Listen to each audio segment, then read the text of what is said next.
What's going on, y'all? Jimmy Macrum, Marcus Cash. It's time for the July 29th edition of the All Elite Recap for Wednesday's night's Dynamite. Almost fucked it up, but I'm keeping it. I like the show. Yeah. Didn't love the show, but I like the show. Agreed. Not the best, not an 8 or an 8.5, but... No. That's a 7. I suppose. I would say up until MJF, probably a 6. Yeah. I'll give MJF a full point. Start off with Chris Jericho in the Inner Circle. Tag team match versus Best Friends and Friends. It was kind of a mess, quite frankly. It was such a mess. It was such a mess. JR pointing out that his mess didn't help. The constant burial. Was that Aubrey for that match? It was such a burial. What is she supposed to do? You already said it's hard to referee 10 people. Yeah. And then you criticize her for can't referee 10 people. Like, whatever. Anyway, Star was probably... I want to give it to Luchasaurus, but once his mask started fucking up, it became even harder falling to watch. Constantly. Like, I can't tell you how many WrestleManias Rey Mysterio's mask is almost ruined. The last one I saw was 21, it was a match against Eddie, where he just had to adjust it every 12 seconds. Would you focus? It was fine. I like the Matt Hardy interference. I like the continuing Matt versus Sammy. I do like that. I think Sammy would be the highlight of that match. Yes. Yes. Since we're docking Luchasaurus, yes. Yeah. Sammy.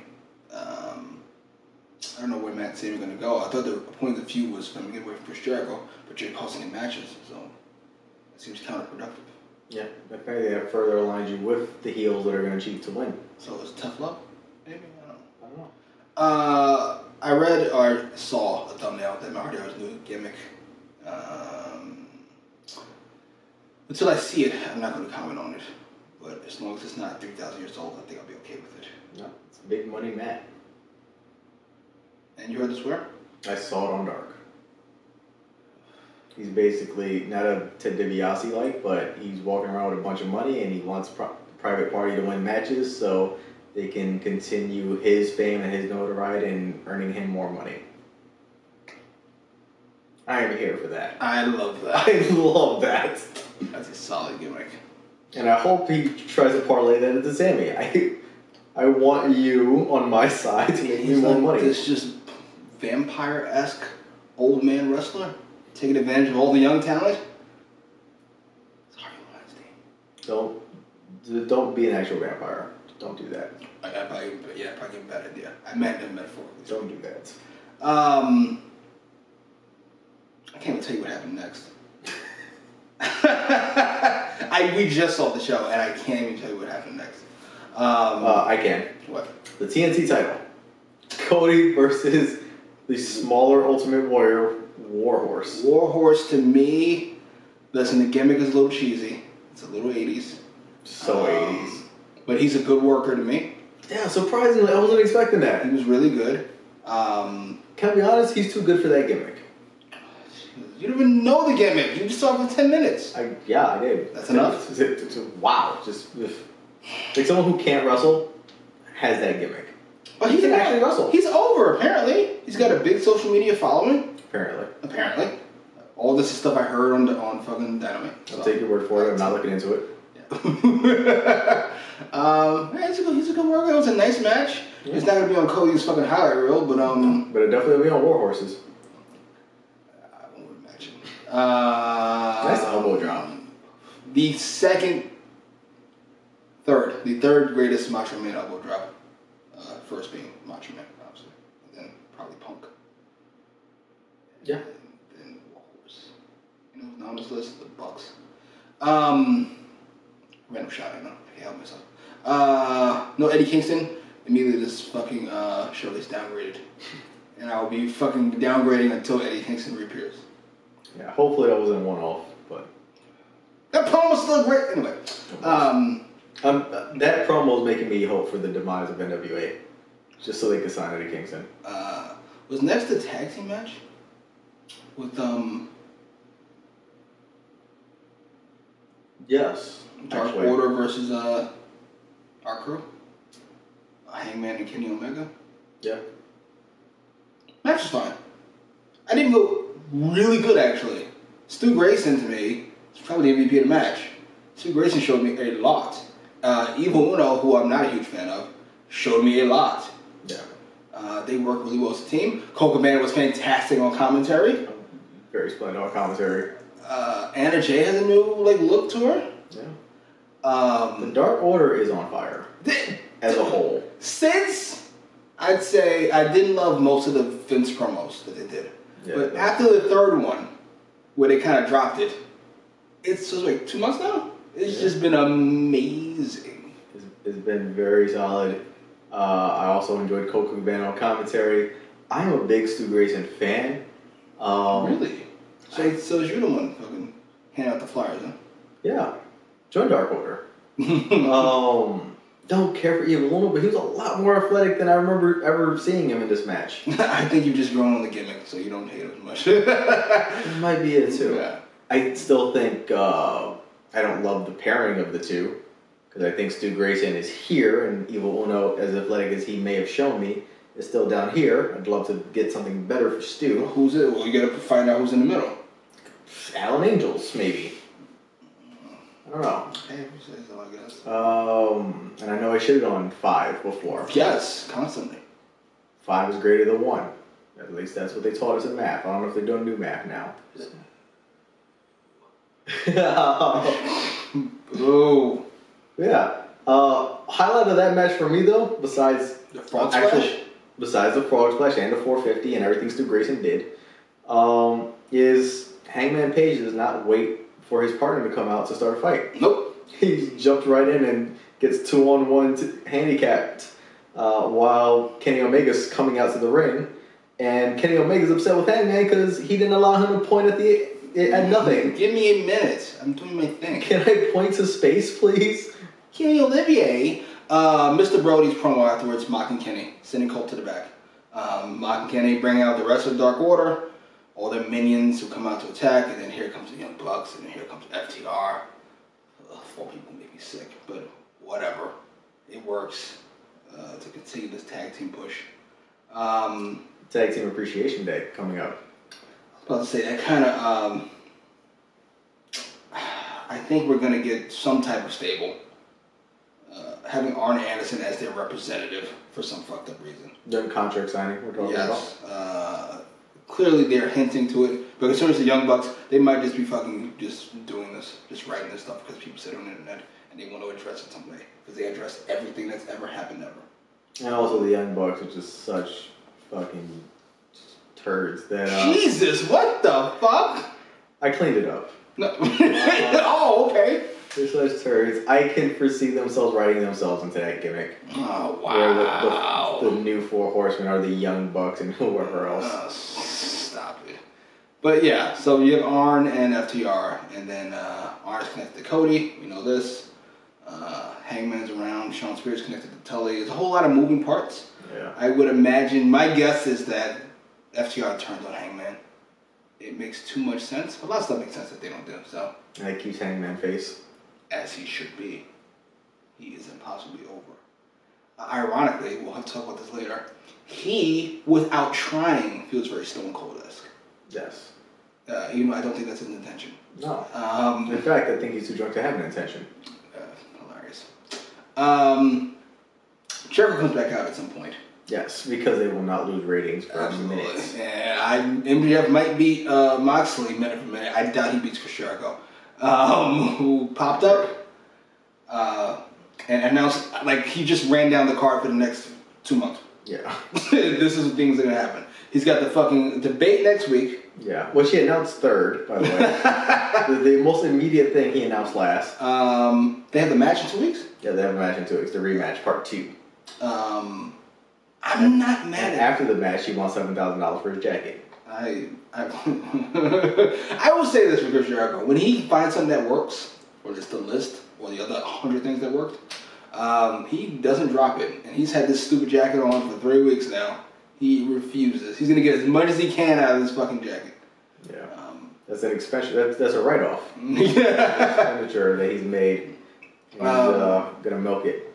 What does Sammy say in Spanish for son of a bitch? Son of el bitch. Those of you keeping score at home, that is not Spanish for son of a bitch. They're fantastic. the Big Hurt. I can't call him Big Hurt anymore. He's not the Big Hurt anymore. Jake Hager. You know what I think happened? I blame all of you, as I typically do.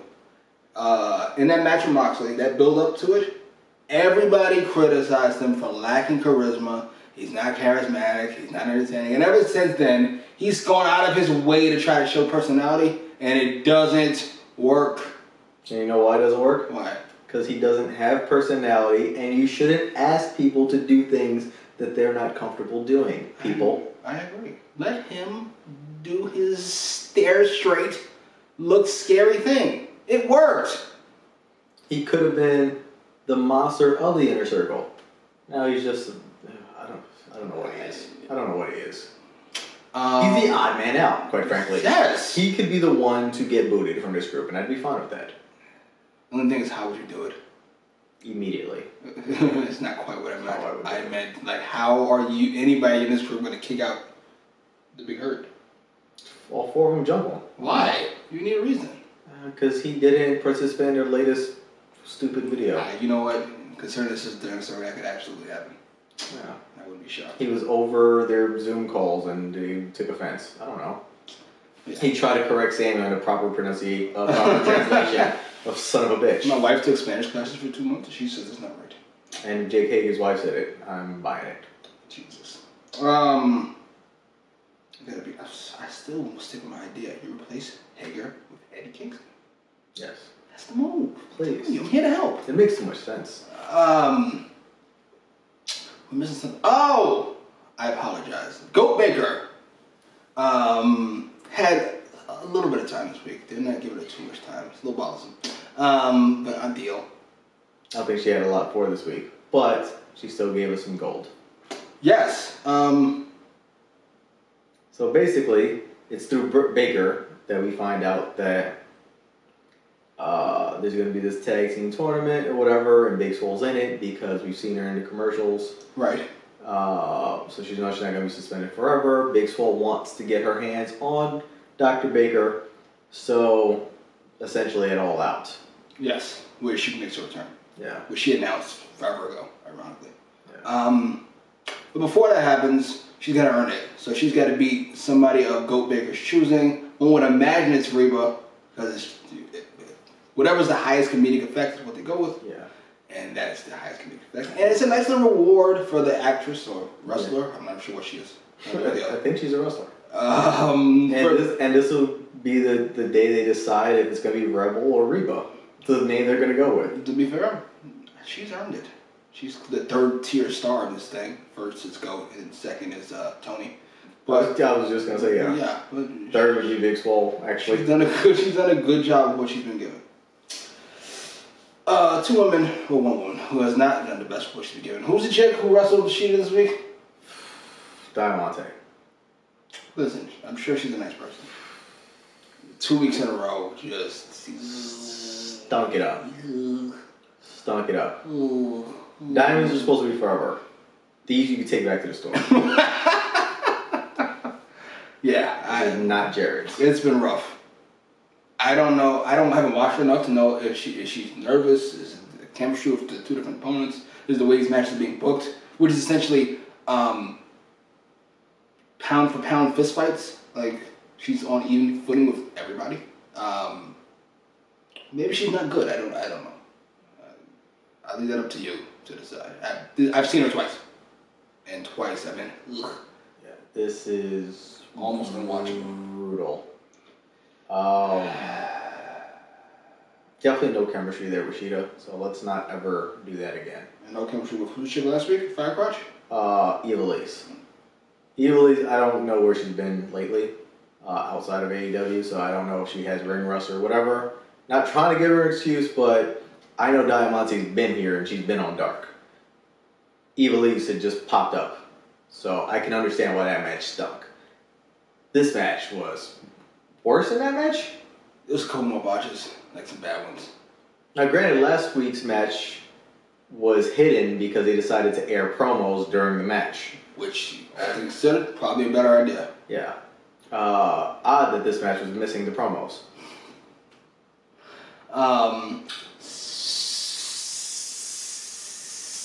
Speaking of promos.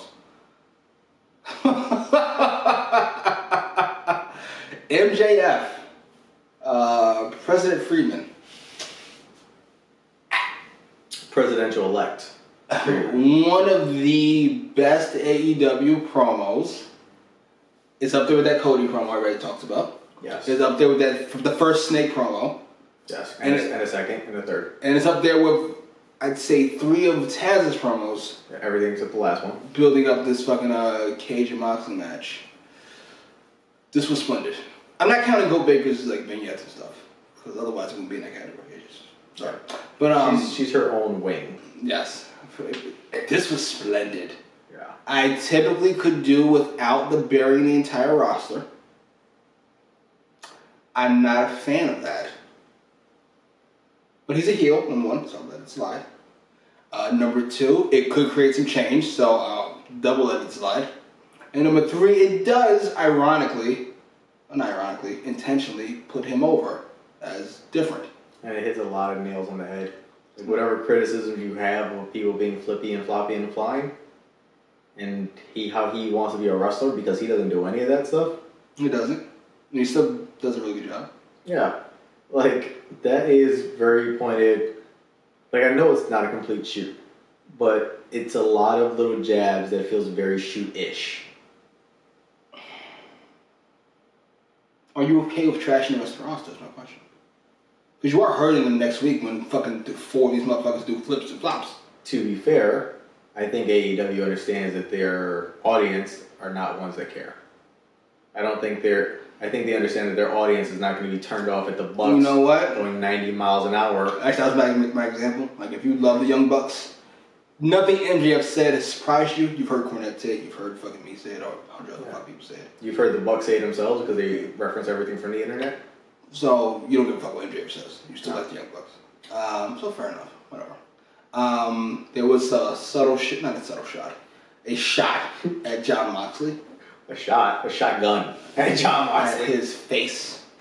It's subtle. It's not subtle, but you could write it off as he didn't mean anything by it and keep it kind of in-world, the Austin thing. But to me, is that low?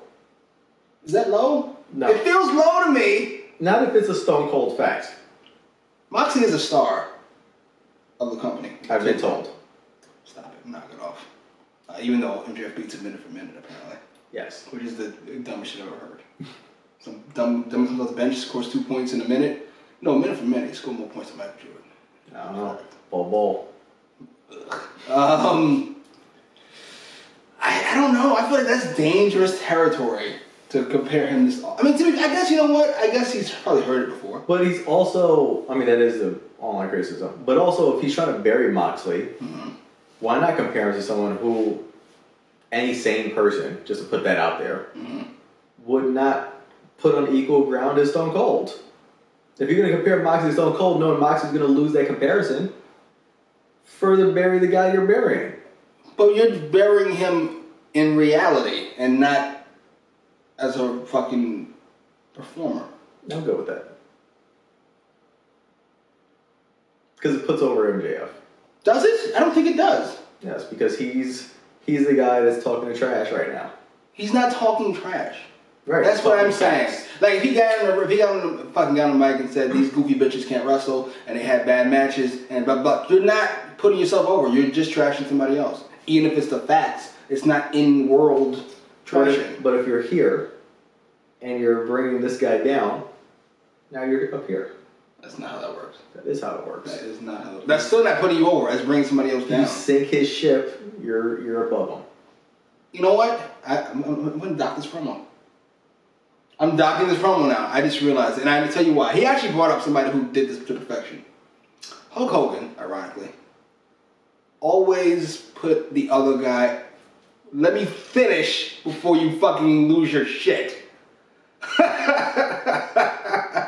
Hulk Hogan, let me correct myself. Hulk Hogan always made the guy he was fighting seem larger than life. Like, this was fucking impossible. Like, there's no way Hulk could beat this guy. This guy is the greatest thing that's ever existed. We're talking about NWO Hogan? You can pick your Hogan. You can go to fucking 80s Hogan. So then when he won, it was like, Hulk's that guy. MJF's bringing him down, which I don't like. I'm docking this promo. I decided. I don't think he's bringing him down. He's pushing him down. He's still standing above him. Fair enough. Anyway, it was a fantastic oration. We can agree on. Yes. Dictator John is a great gimmick. I love the Dictator John gimmick. I love that. First off, I love everything about this. I love that he has a presidential seal for MJF logo. I love that he has a map of the United States in plaid. Like, all of this was... what was the wording on his graphic? Not my champion, or we deserve better? We deserve better. Though not my champion is one of his hashtags. Also MJF 2020. I do love how he's not afraid to be the heel, like, at all. Oh, yeah. That shit he did with the girl, the woman? Yes. Who You should smile more, makes you prettier. It's just the most stereotypical douchey dude thing to say. Also, so not 2020 thing to say. At all, and he pulled it off. There's really no reason to have that outside of making him look bad, and it works. Yeah. Because he's awesome. I can't wait to see the backlash that's going to get. That's a backlash. He's a heel. I know, but if it just goes on Twitter and some non-wrestling fan sees it, and it just takes off from there. To be fair, it's probably the least sexist thing to ever happen in wrestling. To be fair. But they don't weigh apples and oranges. They just weigh all the oranges. So I can't wait to see that. But it was great though. You pulled it off fantastically. I think you kind of buried Moxley's promo. I totally forgot Moxley had a promo earlier. It was really good. And it was a good promo. It was. I told you for the last 2 months since Mr. Brody does nothing but cut good promos. Yeah. I look forward to this feud. I hope Moxley's got some type of ammo. I don't know what that would be. Outside of calling MJF a douche, which we all know. And to be fair, Moxley's attention is spread out right now. He's got Brian Cage on his ass, who apparently now also has Ricky Starks on his ass. But now next week he's defending his title against Darby Allin. And in what, 3 weeks. How far out is All Out? 5 weeks? 4 weeks? Oh, wow. He's got MJF. So he's got one. Is that announced? Well, he challenged him for All Out. You know that Moxley's not going to say no. He's got to win first. Yeah. Which also kind of shits on Darby Allin. But yeah, Darby for the start this week. First of all, we got to do the Taz promo, which was fine. I mean, for Taz, it was fine. Everybody else was good. Yeah. For Taz, it was fine. It was alright. Although he's not allowed to stand in front of Brian Cage anymore. Yeah, I assume some people didn't like that. To me, I like that visual. Yes. I like the visual of Taz in front and then Cage looking swollen in the back. Especially because he's bigger than Taz, so you can still see him anyway. Yes. And the way they always angled it was perfect. Anyway, they wanted hugging Cage in front. You know, it's stupid for somebody to talk behind somebody else. Especially when he's shorter, like you can't see him. Yeah, he's the tippy-toeing, whatever. Anyway, he should like duck underneath one of his arms. Yeah, that'd be kind of cool actually. And just point out different body parts. Yeah. His triceps. Look at these triceps. Wait a minute. Look at these biceps. And he gets up from under and comes over the arm. Ricky Starks, his promo was fine. I thought it was. Go ahead. We do Ricky Starks promo. Go ahead. No, go ahead. Go ahead. Go ahead. Because you don't like Ricky Starks for some reason. No. I don't get it. But explain it. Explain to the people why you don't like Ricky Starks. Because he's absolutely mediocre. That promo was fine. Yeah. It's a solid promo. It got across exactly who he is. He's a douche. That part did get over. He's a douche. Mm-hmm. He thinks he's very good looking. He's essentially Sammy, quite frankly, who we weren't fond of in the beginning either. To be fair, which is my point. Starks feels like he's in the same mold. He just feels like an odd fit to be paired with Brian Cage. Brian Cage has somebody's muscle, maybe. If Ricky Starks is a star, and you made this analogy, that would make sense. But considering Brian Cage is a star, A, he doesn't need a lackey, and B, he doesn't need a lackey who even remotely thinks he's anywhere near on the same page as him. He should be the cleanup guy in the jobber section. I would simply say, can we give this a few more weeks before we decide this doesn't work? I can give it a few more weeks to decide. I can give it a few more weeks to prove if it does work. As of right now, though, nothing even. All right, whatever. Great spear. Very good spear. But also, he was butchering the match. He had like 2 or 3 spots he messed up. First of all, I cannot blame him for overestimating Brian Cage's strength. I didn't think that was possible. But he did by a couple inches, quite frankly. So I'm gonna pass for that. A bit outside. And he took a fucking thumbtack spot? With a skateboard? That was a good spot. Fuck all of that. That was a great spot. Is that part of his AEW contract? Should be. Fucking Cody's like, alright, you do everything I do, right? No. Fuck that. Imagine if that's just on every contract going forward. I will give Cody credit. He does put himself in shit he doesn't have to, quite frankly. I don't understand why. He's trying to prove something. He's one of the boys. Yeah. Speaking of his boys, Zack Ryder works for AEW now. Ugh. And he's doing steroids, I guess. Jesus. Allegedly. Jesus. Just get this channel off the ground, you're gonna fucking have it taken down with a libelous fucking slander. Allegedly. Not allegedly. You're the only one alleging that. I will allege. Zack Ryder's done some steroids because he's only been off 3 months and his traps have exploded. He fucking did some fucking shit before he came out, got a pump, and some pitbull Rottweiler exercises, just working out these muscles. That's how that works. You just get a pump, your shit expands for a few minutes, you go out, look like a badass, and you fucking come out. It's totally possible. He has been in the tanning booth. A lot. I gotta be honest, to me, he's not a big enough star to where if you don't have your name, I want to see you. Like, to me, Moxley, aka Dean Ambrose, he's a big enough guy to where if you use a different name, it's okay. Like, Zack Ryder, that's a bit of a drop, no? Yeah. Like, his claim to fame is he avoided getting fired for a decade. Which is pretty impressive, to be fair. Yeah, to be fair, but you've got, what, a couple tag team reigns, an Intercontinental title reign, and you can argue they didn't really deserve any of them. I think you can argue that. I think you should argue that. And you know it, bro. Woo-woo. Don't you like Zack Ryder? It feels like right up your alley, quite frankly. I liked his original incarnation in the fake ECW because I thought his tags were cool and his music was awesome. That's all it takes, huh? Yes. Jesus Christ, you stink. A look and some theme. That's how he decides we like you or not. Yes. Regulars came out, it's like, I don't like that. I don't like that theme at all. Also, I didn't like his look either. And then I liked him when he was one of the Edgeheads with the other guy. So there's no way you liked him when he was one of the Edgeheads. They're the same guy. Like, what do you mean you liked him as well? I like that one more. I like that one. What? No, I like them both. I like the Edgeheads. But once they made Zack Ryder they gave him who was it? Eve Torres, and he had a thing with Kane and John Cena. Like, go away, all of that, go away. Hilarious. Fair enough. I can't knock it. Anyway, tag team match was cut short. It feels like to me.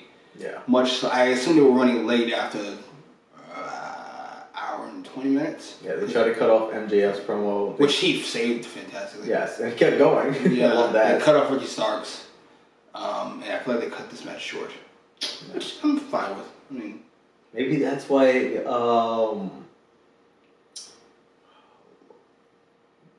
It just felt very rushed at the beginning. The match? Yeah. Well, the match before he jumped off the top. Yeah. Oh. He was getting fucking, what do you call that? Dizzy from heights? Hurry up, get out here if Darby passes up. He just fell. He didn't even jump, he just fell backward. So this week, MVP is MJF. I was a little overly critical of his promo, but it was really good. It's a clear gold medal. Yes. Not one of the greatest promos of all time, which is insanity, but it's a really good promo. Number 2.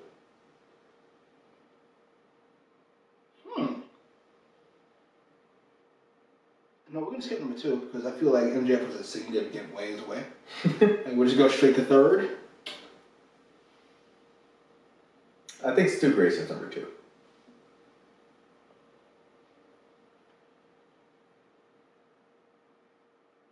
Stu Grayson really should have. I kind of want to give it to Sammy, but I got Sammy 3rd, so I'm good with Stu and Sammy 2 and 3 in either order. Okay. Is this the first week where the GOAT has talked that she hasn't placed?